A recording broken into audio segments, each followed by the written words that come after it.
Today, we're diving into the latest controversy surrounding Claressa Shields, with critics once again throwing labels at her over her connection to Papoose and reigniting the same debate that's been dominating social media. And as some online personalities have been saying, it's officially duck hunting season because another interview has everyone talking for all the wrong reasons.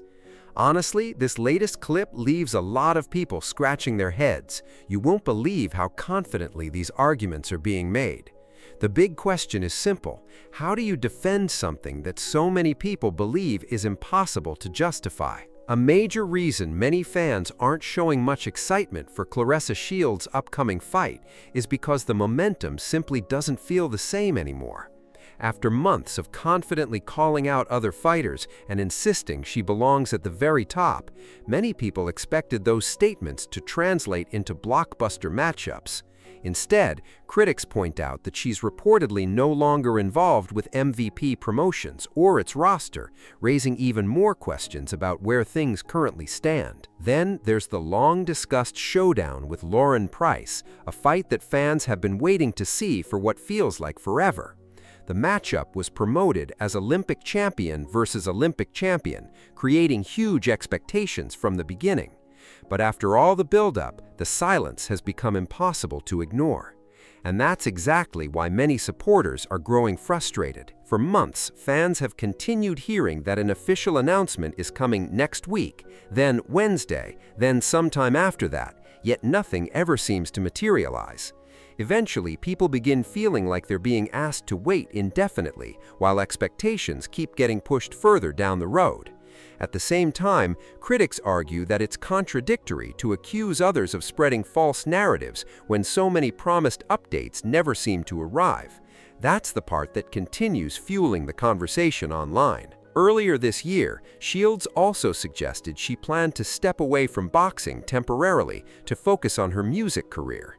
The expectation was that fans would soon hear a steady stream of new releases and major projects. Instead, many people feel that very little actually followed, while others in the space managed to generate more noticeable buzz.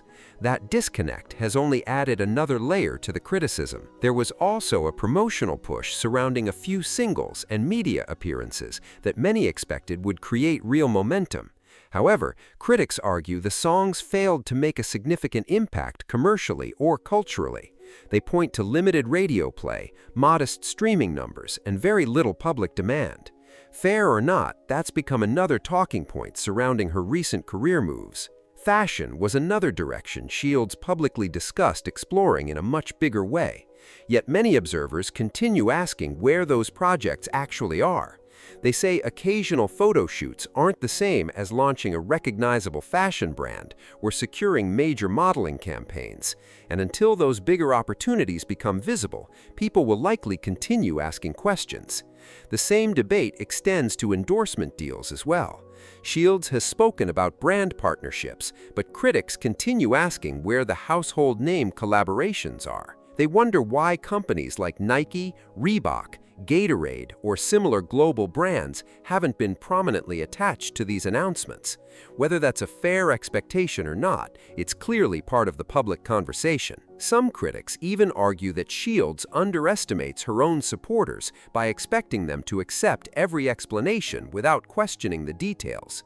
According to them, anyone who raises concerns is quickly labeled a hater, a liar, or simply someone pushing negativity. But accountability comes with being a public figure. That's why these discussions refuse to disappear. Perhaps the biggest criticism has nothing to do with boxing at all. Instead, many believe the constant attention surrounding her relationship with a married man has overshadowed everything else in her career. That's the narrative that continues dominating headlines, and whether supporters like it or not, many feel it's affecting her public image. There was a time when every Claressa Shields fight announcement generated genuine excitement across the boxing world. Now, some critics argue that the anticipation surrounding the upcoming August event feels noticeably weaker. That's a dramatic shift compared to where things once stood, and it's a change that many longtime fans have noticed. Adding to the conversation was the recent press event where Orlando Brown and Ray J created another viral moment by flashing stacks of cash while cameras rolled. Plenty of people laughed, including those watching from ringside, because the atmosphere felt more like entertainment than serious promotion. Critics say the undercard itself has become part of that perception. Whether intentional or not, that's the image many viewers walked away with. Some commentators now believe bigger players are quietly watching everything unfold behind the scenes. Their theory is that once they understand the formula, they'll launch similar events on even larger scale. If that happens, the current organizers could suddenly be facing serious competition. You won't believe how quickly this landscape could change. That speculation has fueled even more discussion about the possibility of the Zeus Network expanding beyond reality television into regular live arena events. Some believe this current collaboration is only the beginning of a much larger strategy. They point to previous appearances involving Natalie Nunn and the Baddies cast as signs that the groundwork has already been laid. If that's true, this story may be much bigger than most people realize. According to that theory, the entire rollout has been part of a long-term business strategy from the beginning. Even critics argue that Shields unknowingly played directly into that plan.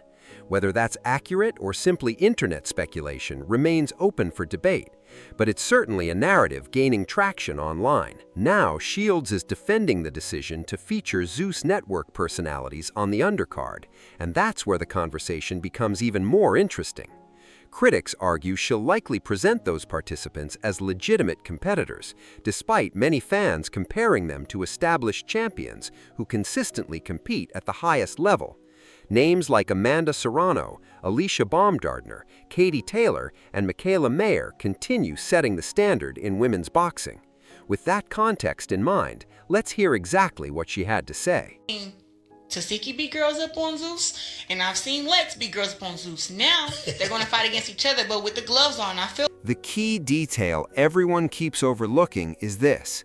Fans have only seen these personalities compete on Zeus Network, not inside the world of established professional boxing.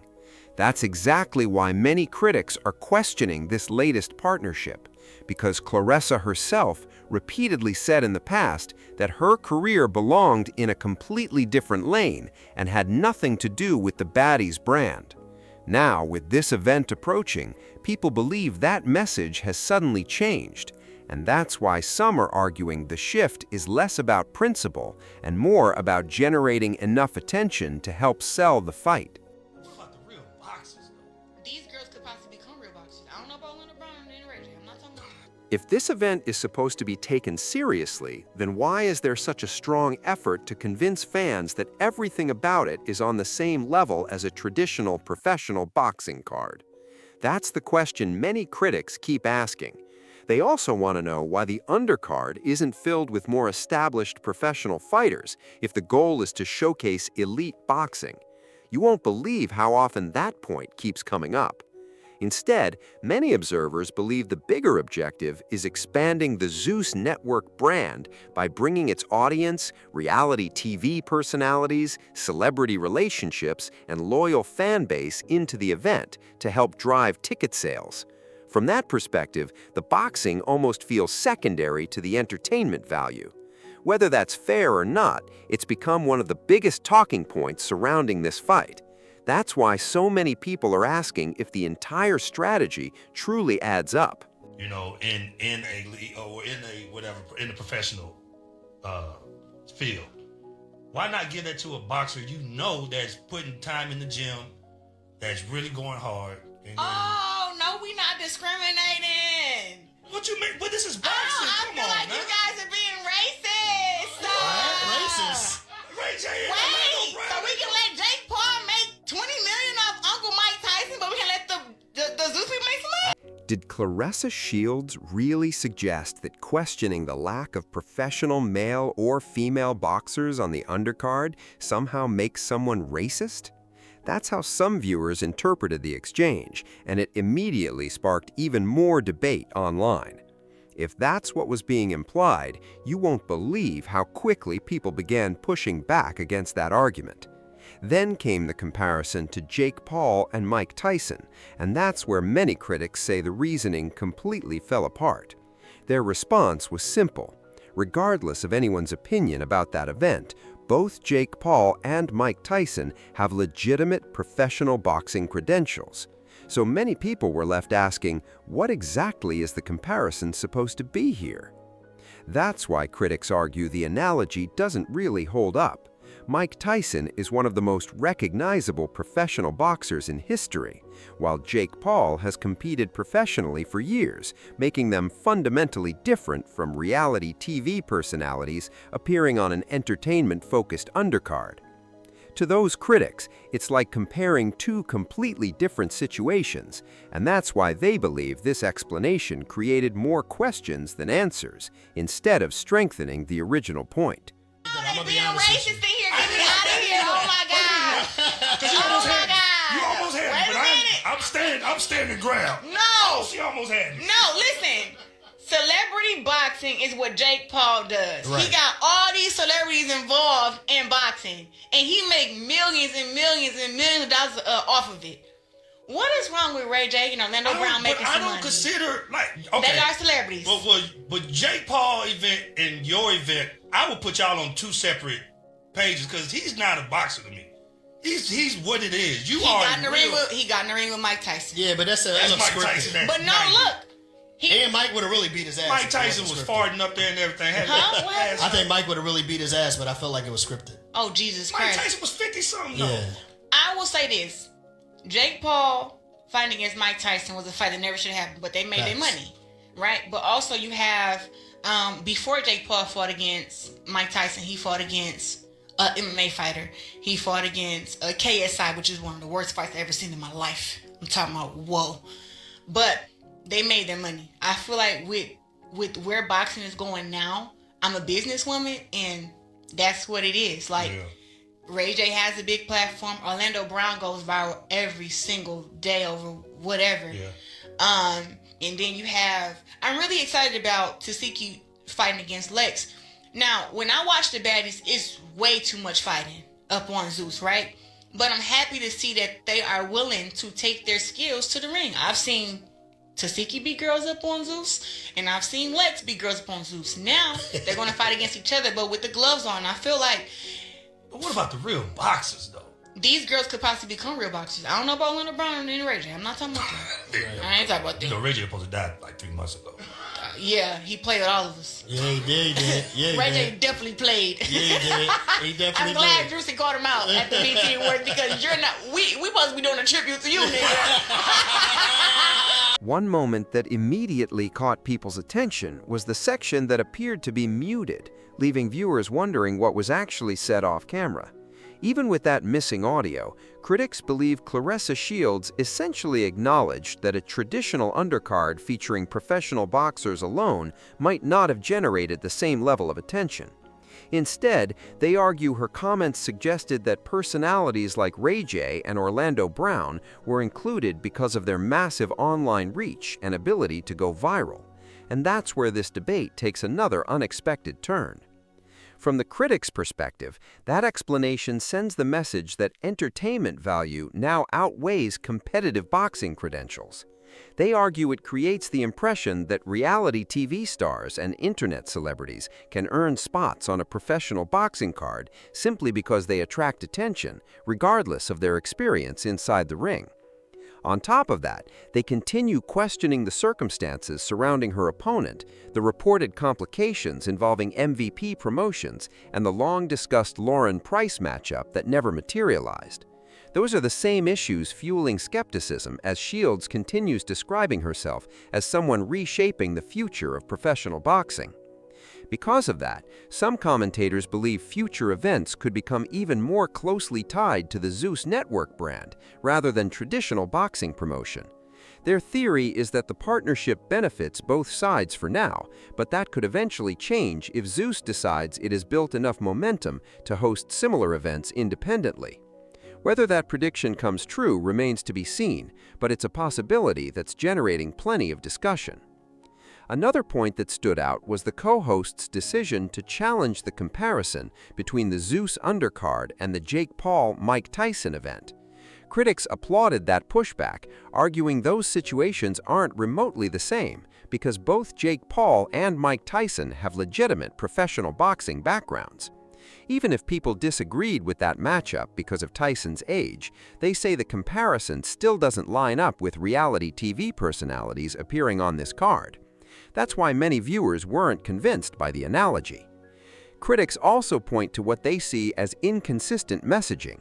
They argue that Shields previously pursued high-profile matchups involving veteran fighters, yet now appears to criticize similar ideas when defending her current event. Whether someone agrees with that interpretation or not, it's one of the reasons accusations of hypocrisy continue following this conversation, and that's another issue that keeps resurfacing online. The biggest concern raised by critics is the belief that this entire strategy could end up affecting Shields' public image. They argue her comments make it sound as though the event depends heavily on the Zeus Network audience rather than her own drawing power. If that's the perception fans walk away with, it could create even more questions about the direction of her brand. You won't believe how much debate that single point has generated. Some even speculate that the heavy emphasis on Zeus personalities, including the Baddies cast, Ray J, and Orlando Brown, is ultimately about filling seats and creating viral moments, rather than highlighting elite boxing competition. They believe the focus has shifted toward entertainment because recent controversies have made it difficult to sell the event. Whether that's accurate or simply internet speculation is still up for debate, but it's a narrative that continues gaining traction. Others go a step further, arguing that placing so much attention on the Zeus Network also redirects scrutiny away from the boxing itself. In their view, if fans are busy discussing celebrities, reality stars, and viral moments, they're less likely to focus on questions about the opponent's experience or whether the toughest available matchups are actually happening. That's the larger concern many critics keep bringing up, and it's exactly why this conversation refuses to die down.